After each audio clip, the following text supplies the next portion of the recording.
प्रश्न संग्रह 4.1 का चौथा प्रश्न बच्चों। प्रश्न है त्रिभुज AMT समरूप है त्रिभुज AHE के, और त्रिभुज AMT में AM बराबर 6.3 सेंटीमीटर, कोण TAM बराबर 50 अंश, AT बराबर 5.6 सेंटीमीटर और AM बटे AH बराबर 7/5, तो त्रिभुज AHE की रचना करो। तो यहाँ पर भी बच्चों त्रिभुज AMT और AHE में शीर्ष बिंदु A सामान्य है, तो इसे समरूपता के नियम से हमें हल नहीं करना है, सीधे रचना करना है। तो सबसे पहले त्रिभुज AMT की रचना करेंगे, क्योंकि हमें त्रिभुज AMT के बारे में 3 जानकारी दी गई है। तो AM बराबर 6.3, कोण TAM बराबर 50 और AT बराबर 5.6। तो सबसे पहले आधार में कौन सा बनाना है बच्चों? यहाँ पे आधार में कौन सा रहेगा, AM होगा कि AT होगा? वो कैसे निर्धारित होगा? जो सामान्य शीर्ष बिंदु है कौन सा है, A है, तो आधार में रहना चाहिए।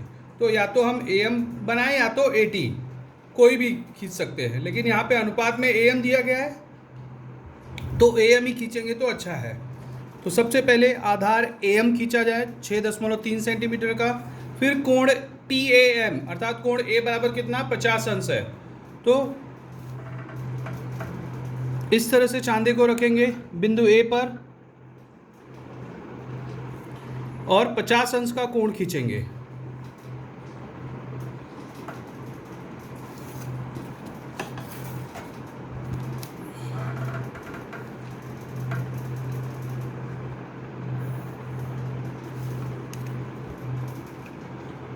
पचास अंश हो गया।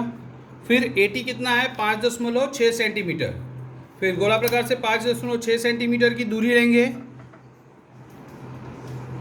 इस तरह से 5.6 सेंटीमीटर की दूरी लेंगे और गोला प्रकार को बिंदु A पर रखेंगे और इस तरह से चाप कट करेंगे। जहाँ पर यह चाप इस भुजा को कट कर रहा है वो हमारा बिंदु T होगा। अब इस T को M से मिला देंगे।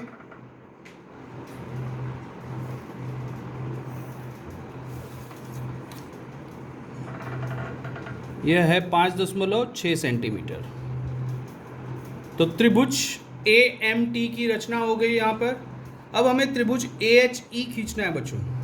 तो अनुपात, यह अनुपात सबसे ज़्यादा इम्पोर्टेंट होता है। अब AM बटे AH का अनुपात 7/5, इसमें से कौन सी बड़ी संख्या है, 7। तो हमें क्या करना है, सबसे पहले जो सामान्य शीर्ष बिंदु है, सामान्य शीर्ष बिंदु कौन सा है, A है। तो बिंदु A पर हमें क्या करना है, इस तरह से न्यून कोण खींचना है। न्यून कोण मतलब 90 अंश से कम। तो इसे चांदे से लेने की जरूरत नहीं, एक लगभग ऐसे ही आप 30-40 अंश के हिसाब से आप एक तिरछी लाइन खींच देंगे, न्यून कोण है। फिर अब इस भुजा को हमें क्या करना है, 7 सर्वांगसम भागों में, बड़ी संख्या कौन सी इसमें से, 7 है। तो इस भुजा को हमें 7 खंडों में बांटना है, 7 सर्वांगसम खंडों में बांटना है। तो दूरी किस तरह से लेंगे, स्केल से भी आप ले सकते हो, 1, 1.5, या फिर मोस्टली क्या करते हैं हम, इस तरह से 1 उंगली तक का डिस्टेंस आप ले लो, दूरी ले लो जल्दी से, इतना दूरी काफ़ी होता है। अब 7 भागों में बांटना है इसे। 1, 7 चाप कट करेंगे, 2, 3,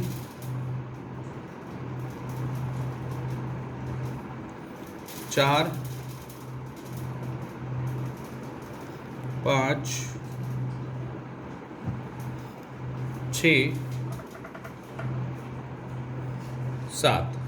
तो ये दूरी बच्चों ना तो बहुत अधिक बड़ा होना चाहिए ना तो बहुत छोटा होना चाहिए। छोटा होगा तो भी तकलीफ होगा, और बहुत अधिक अगर हम दूरी लेंगे तो ये पेज में नहीं आएगा।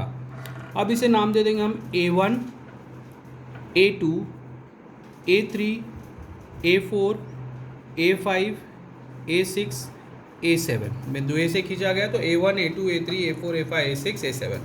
अब AM का क्या है, 7 है ना, तो इस AM को हम किससे मिलाएंगे, A7 से मिला देंगे।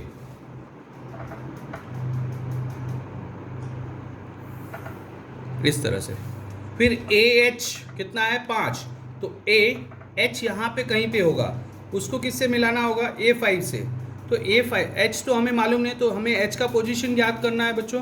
तो तो एच का पोजीशन ज्ञात करने के लिए हमें क्या करना होगा? अब यहाँ पे देखो AH 5 है, AM 7 है, तो AH त्रिभुज AHE की भुजा है वो छोटी है, अर्थात त्रिभुज AHE क्या होगा? AMT के समरूप है, परंतु त्रिभुज AMT से छोटा होगा, अर्थात त्रिभुज AHE इसके अंदर आएगा। समझ में आया? तो अब हमें क्या करना है? A5 पे एक कोण बनाना है जो कोण A7 के सर्वांगसम होगा। कोण A5 सर्वांगसम कोण A7 खींचना है हमें।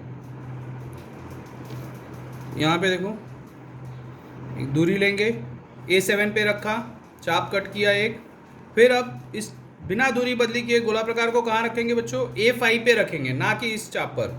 A5 पे रखेंगे, इस तरह से दूसरा चाप खींचेंगे। अभी जो पहला चाप है कोण A7 के दो भुजाओं को जहाँ पर कट कर रहा हूँ उनके बीच की दूरी ले लेंगे, कुछ इस तरह से उनके बीच की दूरी ले ली गई। अब इस गोला प्रकार को कहाँ पे रखेंगे? जो दूसरा चाप खींचा गया ना उसका एक प्रतिच्छेदन बिंदु मिला है यहाँ पे, इस भुजा पे कट कर रहा है जहाँ पे, वहाँ पे रख के इस चाप को कट करेंगे।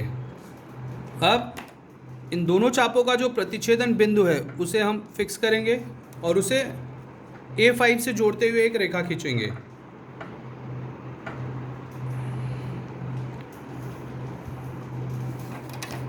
और यह जो रेखा है इस AM को एक बिंदु पर कट कर रहा है, यही होगा बिंदु H, और ये भुजा इसके समांतर होगा। क्यों? क्योंकि ये संगत कोण परस्पर सर्वांगसम है।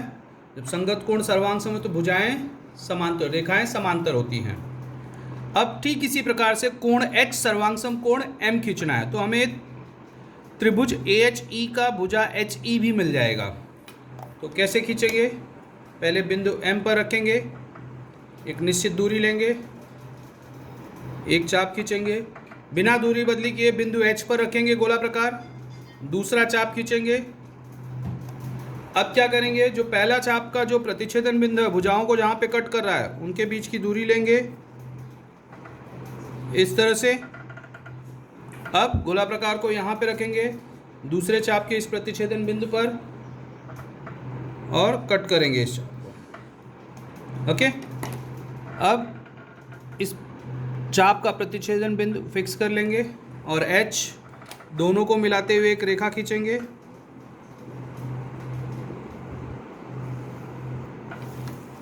और यह AT को जहाँ पे कट करेगा वह बिंदु होगा E। तो ये हो गया हमारा त्रिभुज AHE जिसकी हमें रचना करनी थी। त्रिभुज AHE या AMT के समरूप है तथा त्रिभुज AMT और त्रिभुज AHE की संगत भुजाओं का जो अनुपात होगा वो कितना है? 7:5। 7:5 है। समझ में आया बच्चों? तो इस तरह का एक प्रश्न आपको बोर्ड एग्जाम में ज़रूर मिलेगा, तो अच्छी तरह से इस तरह के प्रश्नों को आप प्रैक्टिस कर लो।